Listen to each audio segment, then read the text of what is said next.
Merci pour votre présence et d'avoir répondu à l'appel.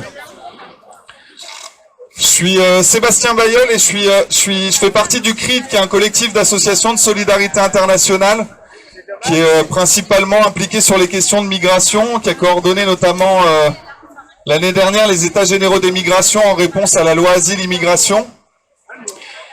Et on a été quelques-uns ce week-end à réagir sur une liste de messages en se disant ce serait peut-être bien de faire quelque chose au vu de ce qui se passe là-bas en Italie à Lampedusa avec Carola Rackete. Et finalement on s'est lancé dans l'idée de faire cet appel pour un rassemblement et on voulait vraiment vous remercier, en tout cas remercier toutes les organisations et du coup les personnes présentes, parce que vous avez été plus de 160 organisations, syndicats, associations, ONG, collectifs citoyens à répondre à cet appel. Et ce qui est positif dans tout ça, c'est que ça prouve qu'aujourd'hui en France et en Europe, parce que ça ne s'est pas limité à la France, on a vu la réaction en Allemagne et ailleurs, il y a des citoyennes, des citoyens, des gens qui pensent que la migration n'est pas une mauvaise chose. Et que finalement les politiques migratoires qui sont appliquées en Europe et dans les gouvernements européens n'est peut-être pas la bonne au vu des conséquences dramatiques qu'elles amènent chaque jour.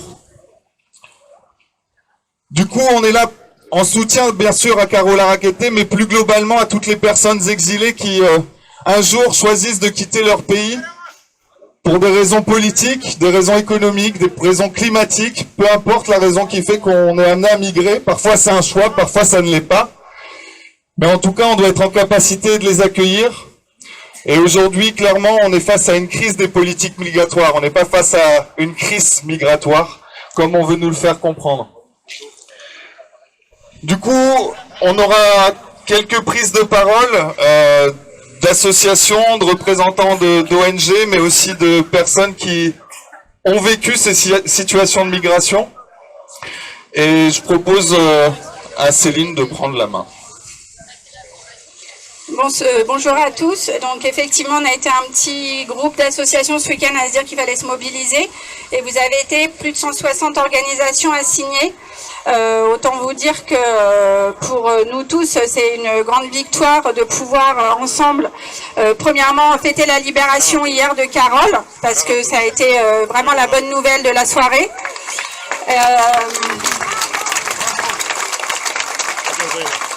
Et en même temps, malheureusement, cette bonne nouvelle n'efface pas les centaines d'autres militants engagés pour le respect des droits fondamentaux qui sont aujourd'hui poursuivis. Et surtout, cela n'enlève pas les dramatiques situations que vivent aujourd'hui les exilés sur les routes migratoires et tous ceux qui sont enfermés, que ce soit dans des hotspots, dans des CRA, dans des centres de rétention. Et donc c'est aussi pour eux qu'il faut continuer à se mobiliser, c'est surtout aussi pour eux qu'il faut continuer à faire ensemble des grands moments et puis à continuer à avancer ensemble.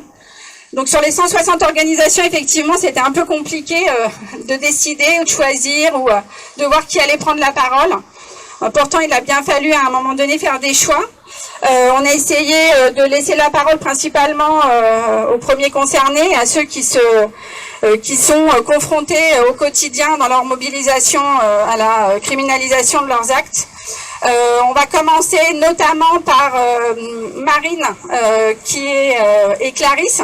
Donc Marine qui fait partie de la CIMAD.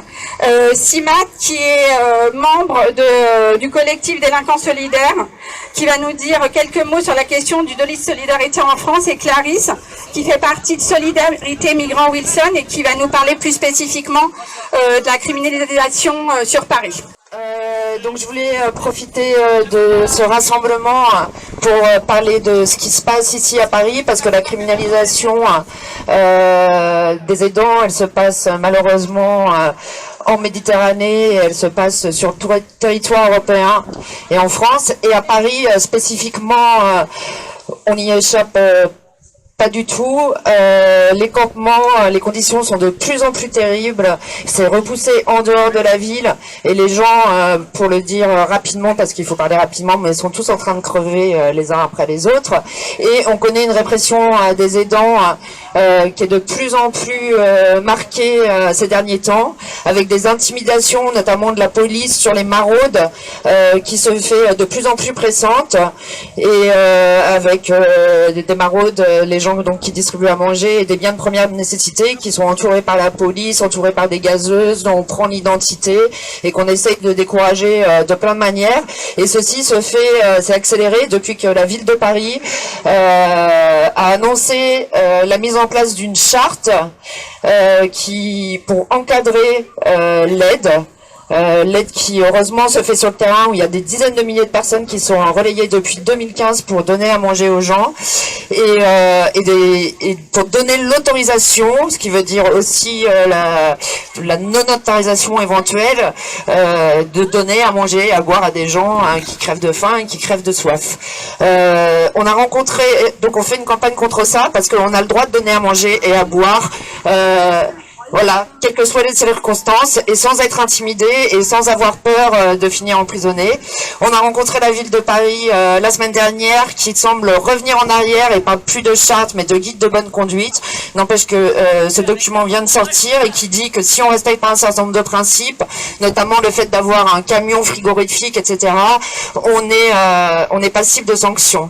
Voilà, donc je tenais à vous alerter sur ce qui se passe sur Paris et qu'il faut qu'on puisse continuer à pouvoir l'aider sur Paris dans ces campements de la honte.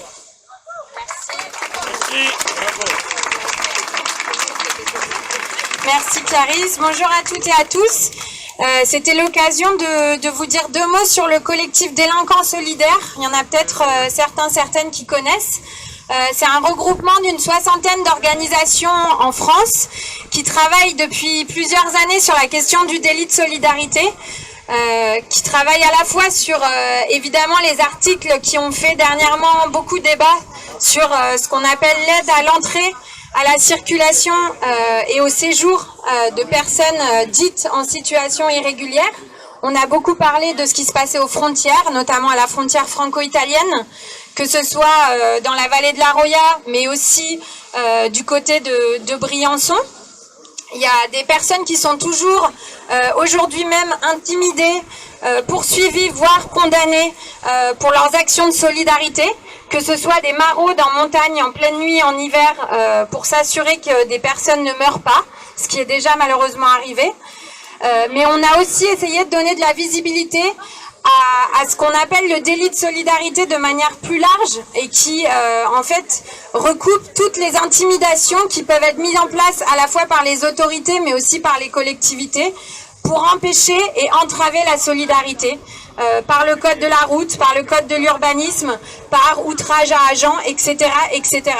Donc on essaye de répertorier et de donner de la visibilité à ces cas et évidemment de porter aussi politiquement d'autres propositions pour abroger ce délit de solidarité.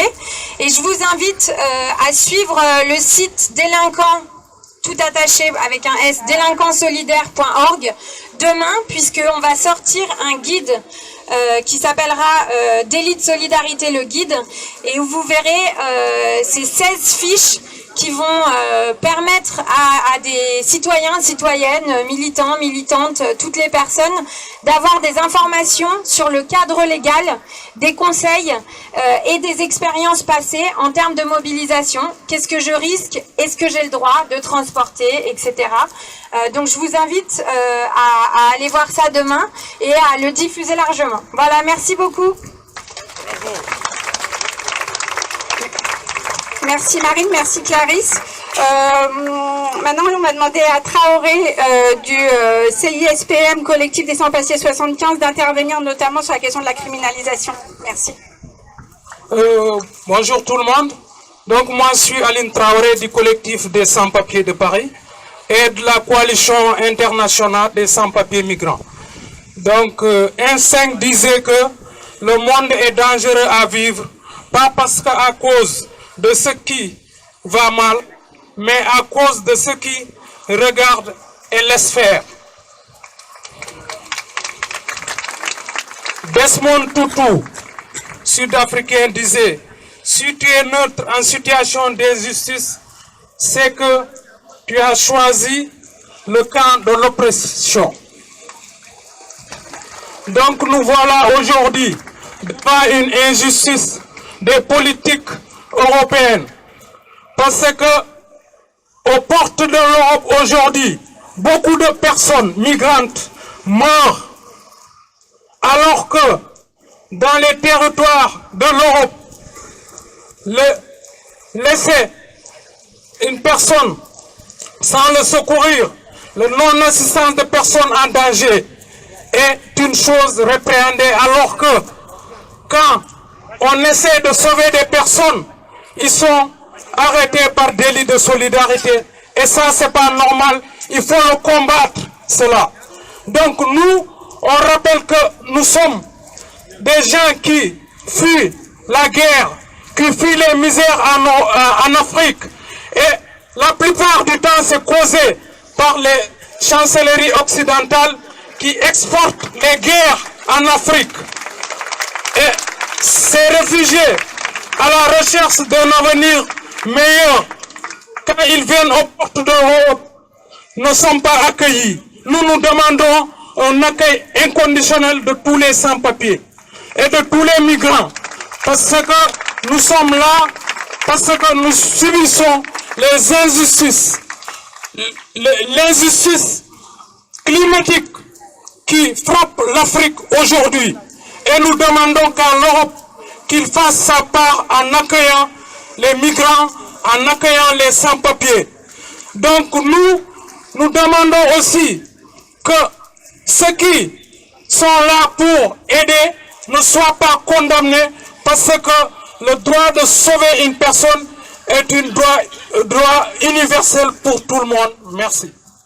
On a appris il y a 3 jours qu'on pouvait arrêter quelqu'un pour avoir sauvé des vies, sauvé des gens de noyade. C'est assez extraordinaire en soi, mais pourtant, si on réfléchit vraiment à ce qu'a fait cette personne-là, si on réfléchit à qui sont les personnes qui ont été sauvées par la capitaine du Sea-Watch, on s'aperçoit que c'est encore plus extraordinaire. Donc Médecins sans frontières travaille en Libye, on travaille en particulier dans une dizaine de prisons, où sont détenus des migrants, des candidats à l'exil, et les conditions de vie dans ces centres de détention sont absolument extraordinaires elles aussi. Il faut savoir que dans ces centres de détention, on manque de nourriture, on mange pas à sa faim, on n'a pas suffisamment accès aux soins, on peut mourir de tuberculose, comme ça a été le cas pour une vingtaine de personnes ces 10 derniers mois du centre de détention de Zintan. Il y a une porosité entre ces centres de détention dits officiels et les centres où se pratique le vaste système de kidnapping, de racket et de torture des exilés en Libye. Et on peut se retrouver tout simplement à nouveau dans les mains des trafiquants. Il n'y a pas de porte de sortie autre que celle de fuir par la mer pour la plupart de ces exilés. Pourquoi? Parce que bien que ce soit une détention par les autorités libyennes, théoriquement, il n'y a pas de perspective de présentation à un juge, il n'y a pas de porte de sortie judiciaire, il y a juste un enfermement qui parfois dure plusieurs années.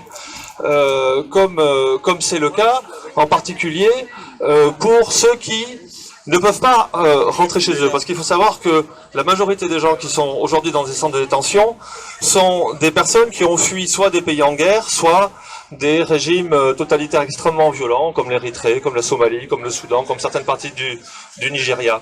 Donc voilà qui sont les personnes qui ont été secourues par le Sea-Watch. Alors, la perspective de fuir, ceci dit, est encore rendue plus difficile par la guérilla judiciaire, la guérilla administrative, la guérilla politique que livrent les pays de l'Union européenne à l'encontre des organisations de secours pour les empêcher de venir en particulier faire du secours en mer. Alors on essaie de nous faire croire que la ligne de démarcation, elle est entre ceux qui respectent la loi et ceux qui ne la respectent pas, ou que la ligne de démarcation, elle est entre ceux qui sont pro-migrants et ceux qui sont anti-migrants. Mais en fait, la vraie ligne, elle est entre ceux qui ne supportent pas de voir mourir et de laisser mourir leurs semblables, et ceux qui le supportent, ceux parfois même qui s'en réjouissent. Et donc, nous, on est du bon côté de la ligne qui sépare ces personnes-là. C'est pour ça que je vous remercie d'être venus là, et il faut continuer à se battre. Merci. On va proposer maintenant à l'ANAFE, notamment alors de venir nous dire quelques mots sur la situation, notamment aux frontières de la France. L'ANAFE est un collectif qui s'engage notamment dans les zones aéroportuaires en soutien juridique aux personnes en migration, et donc notamment aussi sur la question des frontières. Ils ont été très investis à Briançon avec beaucoup de collectifs. Donc voilà, je laisse la parole alors.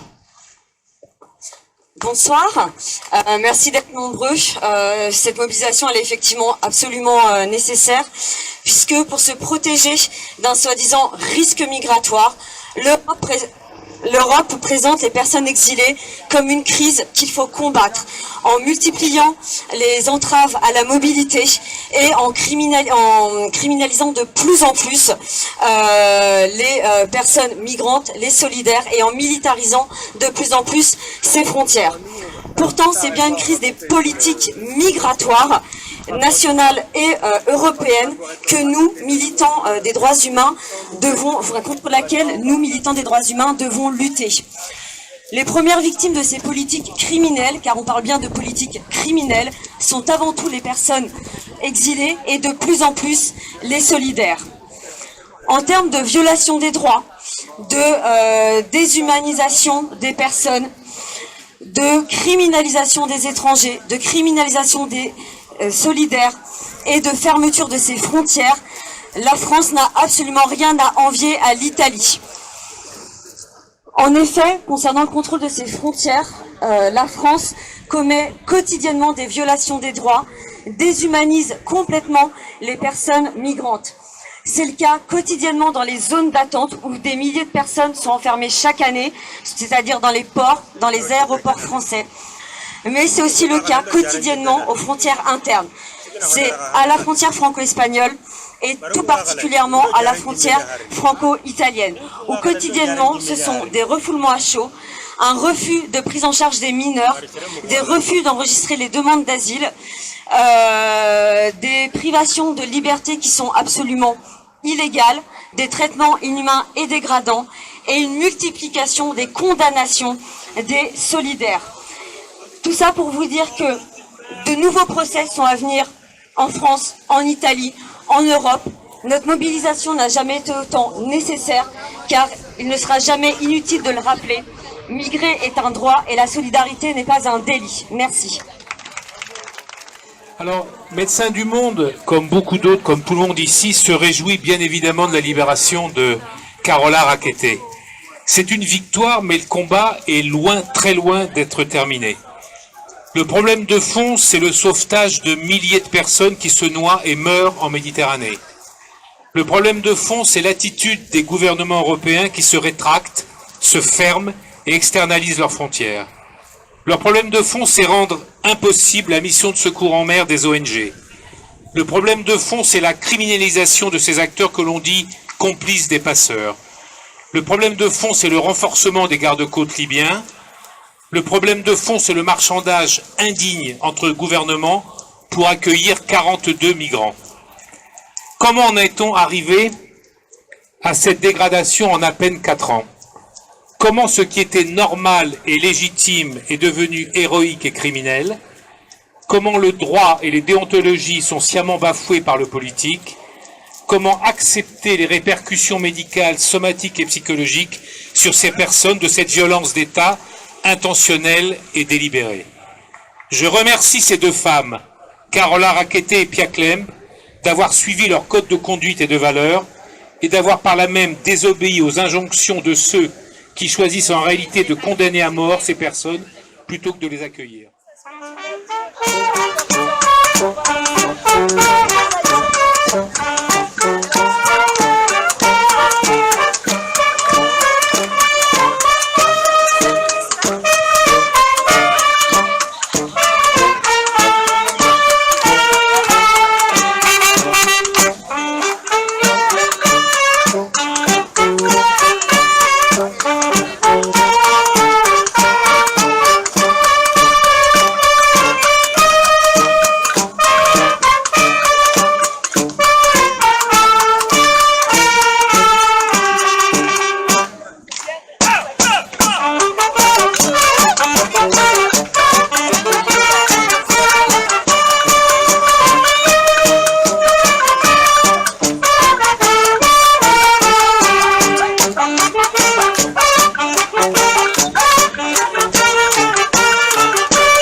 frontières de l'air, de l'air.